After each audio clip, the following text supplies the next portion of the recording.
Hi, I'm Mr. Wahlberg, and I'm glad you're here. Today we're going to resume our study of periods 1 and 2 of Native America and colonization.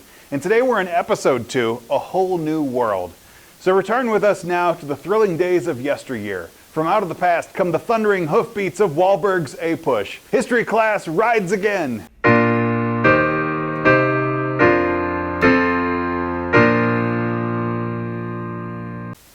We have 4 objectives today. By the end of this video, you should be able to, number 3, explain the reasons for European exploration in the New World, as well as number 4, explain what happened when the natives came in contact with Europeans.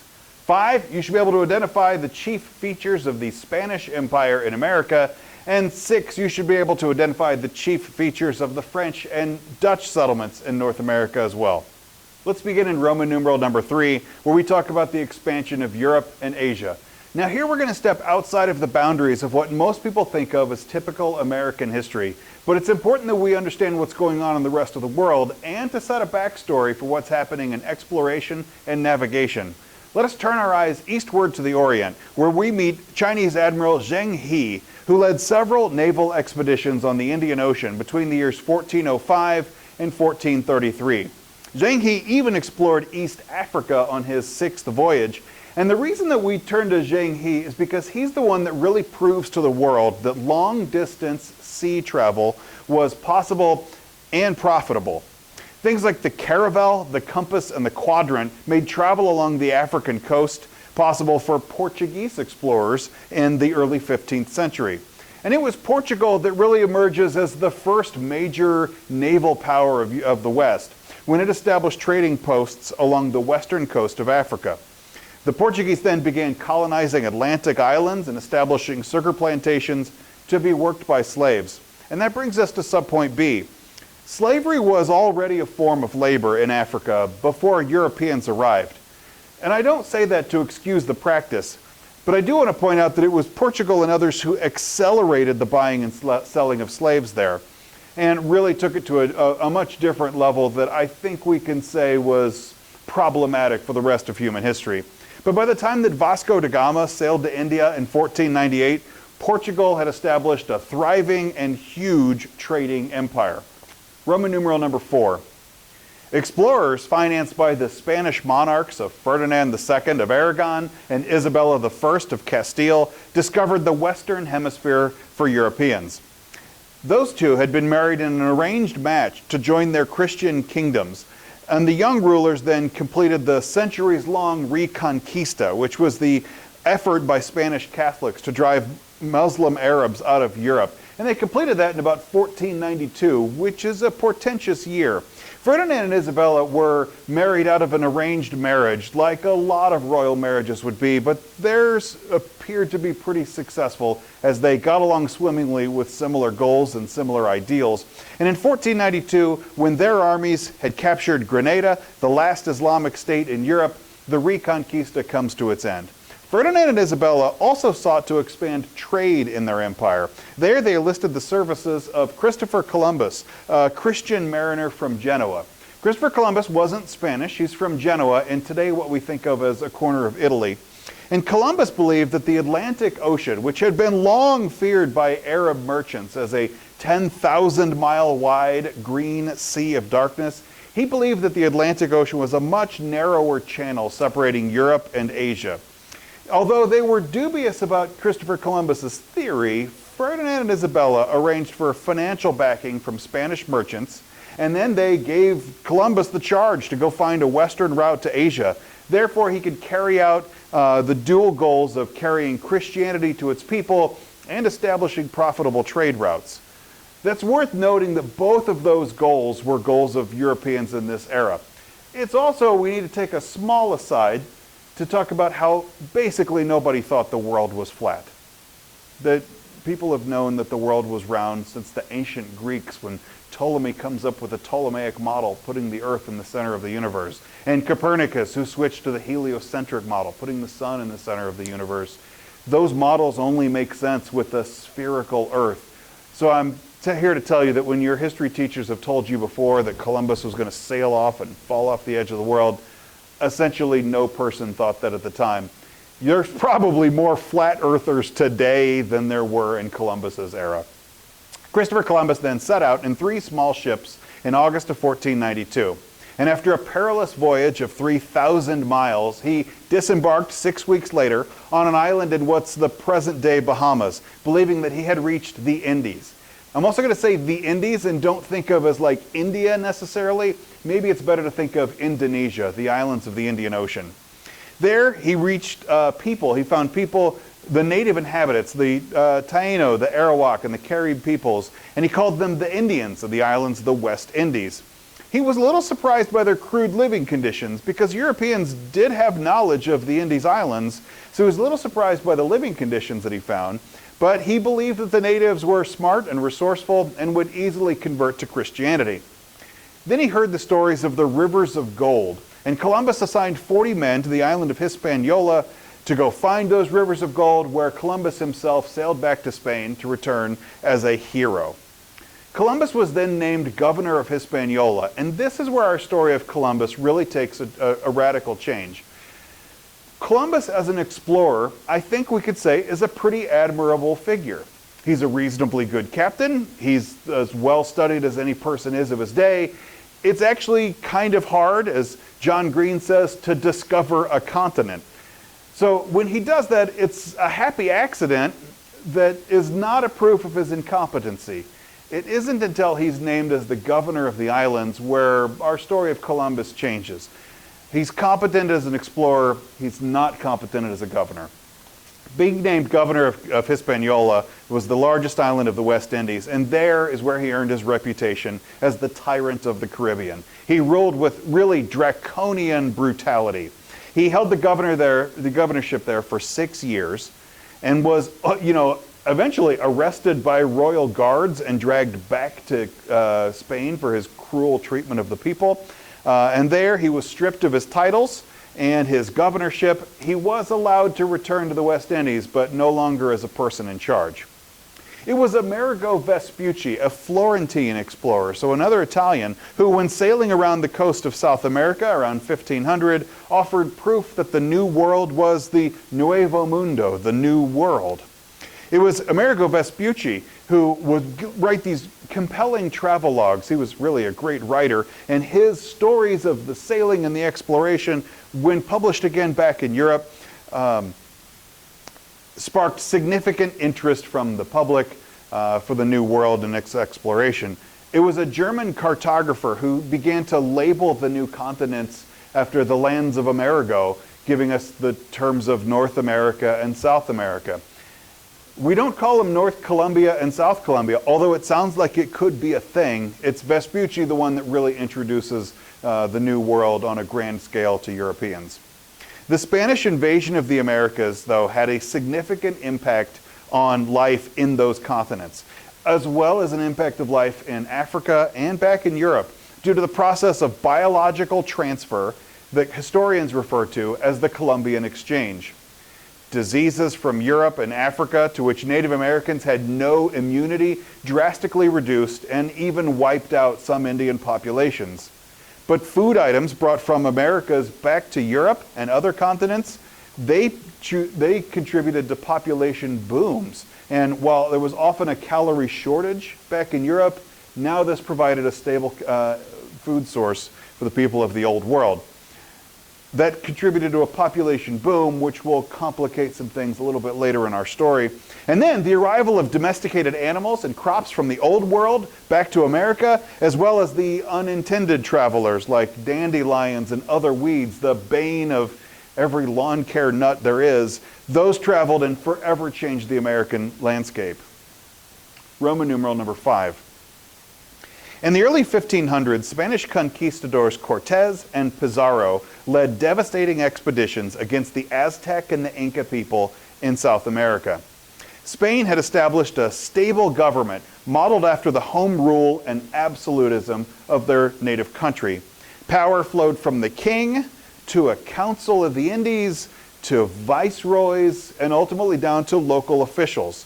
The Catholic Church also played a significant role in the administration of Spanish colonies, with priests and bishops serving as landowners of large estates who were worked by peasants. not technically slaves, but in effect slaves. Once conquistadors had overthrown Native American leaders, Spanish monarchs rewarded them with encomiendas, these large land grants that entitled them to the land, but also to the labor of the people on it, which included Native Americans' traditions of tribute or the right to demand free labor and goods from Indian communities. Discovery of gold and silver increased the values of these land grants at really very little cost. The Spanish Empire became fabulously wealthy. Silver shipped to China was minted into coins, and the counting houses of Spain embellished the Catholic churches of Europe. Between 1500 and 1650, in that 150-year period, at least 350,000 Spaniards migrated to Mesoamerica and Western South America. Also, 250,000 to 300,000 Africans arrived involuntarily, and over 75% of Spanish settlers were men. The development of a substantial mixed race population of mestizos, which was a mixed race of Spaniard and Indian, the mulattoes, which was a mixed race of Spaniard and African, and the Zambos, which was a mixed race of Indian and African peoples, they contributed to the drafting of legal codes that differentiated among the increasingly complex racial categories. Indians typically lived in their own communities, but with profound change as their numbers declined from disease and mistreatment. Although Spanish monks suppressed the native religious practices and converted thousands of people to Catholicism, those merging ideologies and practices created new forms of Native American Christianity. So point C, to justify their claims to land that belonged to somebody else, the Spanish relied on cultural superiority, missionary zeal, and old-fashioned violence. The primary aim, the main goal of Spanish colonization was to save the people from the heathenism and also to prevent their conversion to Protestantism. We'll talk more about this in future episodes, but there's a strong clash between Catholics and Protestants in this era. The souls to be saved, and that was a major goal. I don't think we can underplay the religious role in colonization. But the souls to be saved also had the ability to provide labor in the gold and silver mines. The Spanish saw no conflict between Christianity and slavery. And here I'd like to introduce a Spanish priest named Bartolomé de las Casas. Bartolomé de las Casas is a Spanish priest in the New World, and his writings back to the crown became very influential. His writings, he wrote about the injustices of the Spanish rule over Indians. De las Casas insisted that Indians were rational beings and that Spain had no right or no grounds to deprive them of liberty and justice. De las Casas' writings encouraged the laws of 1542, known as the 1542 New Laws, which forbid the enslavement of Indians. And his writings were so compelling that Spain actually changed its model. He switched to the repartimento system, which said that Indians were free. They're not slaves, but they're also free to do labor. He believed that the entire human race is one. I also have to put a little caveat on De las Casas here as well, because he saw the tragic treatment of Native Americans and said, if we're going to have laborers in the New World, Indians are dying, you just can't continue to enslave them or treat them poorly. De las Casas did suggest that maybe Spain could import Africans to do the same role. Here, De las Casas unwittingly introduces huge amounts of African slavery into the New World. He's not the first person to do it, but he's one of the significant voices to it. It's a position he would later deeply regret, but not until the damage was done. Subpoint D. The Spanish explorers migrated into what's now the United States in search of gold. And in 1513, the first explorer, Juan Ponce de Leon, searched Florida for gold and for the Fountain of Youth. Native Americans told him it was in Bimini, an island near Miami.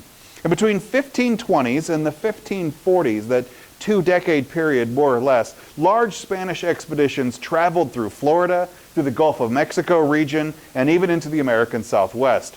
These expeditions, particularly Hernando de Soto's, brutalized Indians and spread deadly diseases. The disease spread wasn't intentional, but it was real. In 1541, the Spanish conquistador Francisco Vasquez de Coronado visited my home state of Kansas, turning back near Coronado Heights, near present-day Lindsborg. Lindsborg is a cute little town near Salina. If you're ever in the chance, Lindsborg's great. But there he turned back at the Arkansas River in a place he called Quivira, where he met the ancestors of the Wichita people. This was the first time that the Plains Indians had ever seen horses, a technology of sorts that would later forever alter their lifestyle. On September 8th of 1565, 800 Spanish settlers founded the city of St. Augustine, or as Augustine would have said it, Augustine. But they founded the city of St. Augustine in Spanish Florida. And as soon as they were ashore, the landing party celebrated a Catholic Mass of Thanksgiving on the feast of the Nativity of Mary. Catholics and the National Park Service claimed that this was the actual first Thanksgiving, as the word Eucharist means Thanksgiving, and a celebration of the Mass becomes the celebration of the Eucharist.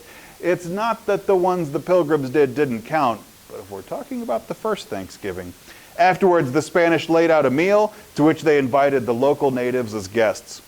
What exactly the Seloy natives thought about these strange liturgical proceedings, we don't really know, except that in his personal chronicle, Father Lopez wrote that the Indians imitated all that they had seen done.